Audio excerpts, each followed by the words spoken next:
നമസ്കാരം. ട്രിവാൻഡ്രം പൾസിന്റെ പുതിയൊരു വീഡിയോയിലേക്ക് സ്വാഗതം. ഈ കഴിഞ്ഞ ദിവസങ്ങളിൽ ഓണാവധി കഴിഞ്ഞുള്ള വൻ തിരക്കിനെ തുടർന്ന് തിരുവനന്തപുരം ഷൊർണൂർ വേണാട് എക്സ്പ്രസിൽ പിറവത്തിനും മുളന്തുരുത്തിക്കുമിടയിൽ 2 വനിതാ യാത്രക്കാർ കുഴഞ്ഞു വീണു എന്ന വാർത്ത കേട്ട് മലയാളികൾ ഞെട്ടിയില്ല. കാരണം ഇത് അനുഭവിച്ചവർക്ക് അതിലൊട്ടും അതിശയം തോന്നിയില്ല. ഇത്തരം യാത്രയുടെ നരകവേദന അനുഭവിച്ച ഒരാളെന്ന നിലയിൽ ഇതൊരു പുതിയ കാര്യവുമല്ല.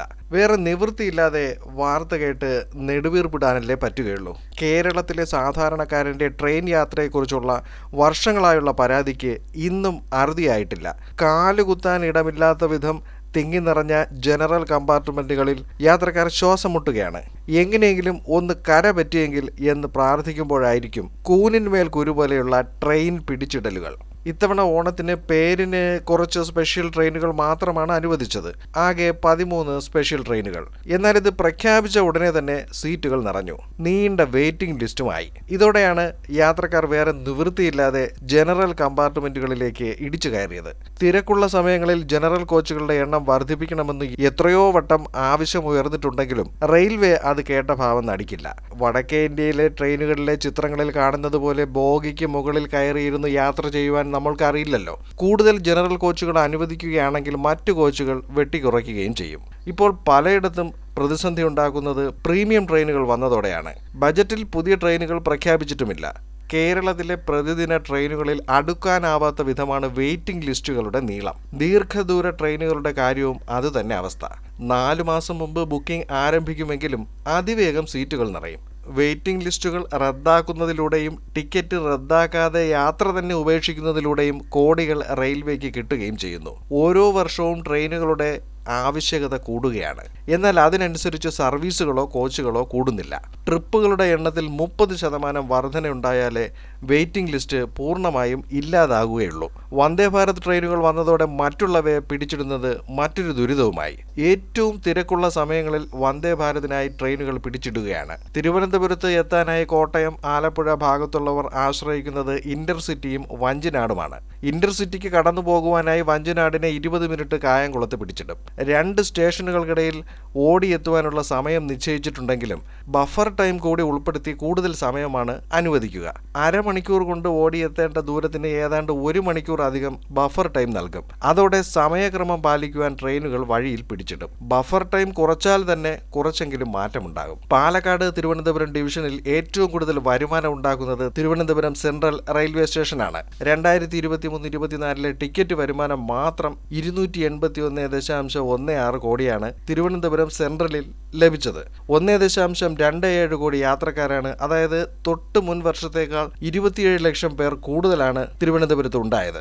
കേരളത്തിലെമ്പാടും ഇടത്തരം സ്റ്റേഷനുകളിൽ പോലും യാത്രക്കാരുടെ എണ്ണം ഈ വർഷം കൂടിയിട്ടുണ്ട്. തിരുവനന്തപുരം മുതൽ പാറശാല വരെയുള്ള ട്രെയിൻ യാത്രക്കാരുടെ പ്രശ്നങ്ങൾക്ക് ഒരു പരിഹാരവും ഇതുവരെയും ആയിട്ടില്ല. ജോലിക്കും ആശുപത്രി ആവശ്യങ്ങൾക്കും എത്തുന്നവർക്കെല്ലാം ദുരിതമാണ് യാത്രകൾ. കൊല്ലം റൂട്ടിലേക്കും യാത്രാക്ലേശം കൂടുതലാണ്. ദീർഘദൂര ട്രെയിനുകളിൽ കൂടുതൽ ജനറൽ കോച്ചുകൾ ചേർക്കണമെന്ന് എന്നും മുറവിളി ഉയരുകയും ചെയ്യുന്നു. നിരവധി അപേക്ഷകൾ പതിവായി റെയിൽവേക്ക് മുന്നിലെത്തുകയും ചെയ്യുന്നുണ്ട്.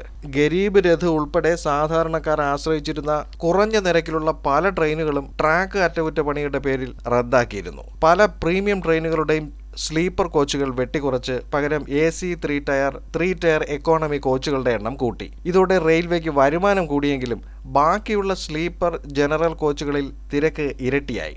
ഇത്തരത്തിൽ എക്സ്പ്രസ് സൂപ്പർ ഫാസ്റ്റ് ട്രെയിനുകളുടെ സ്ലീപ്പർ ജനറൽ കോച്ചുകൾ വെട്ടിക്കുറച്ചതാണ് ഇപ്പോൾ തിരക്ക് വർദ്ധിക്കുവാൻ മറ്റൊരു കാരണം.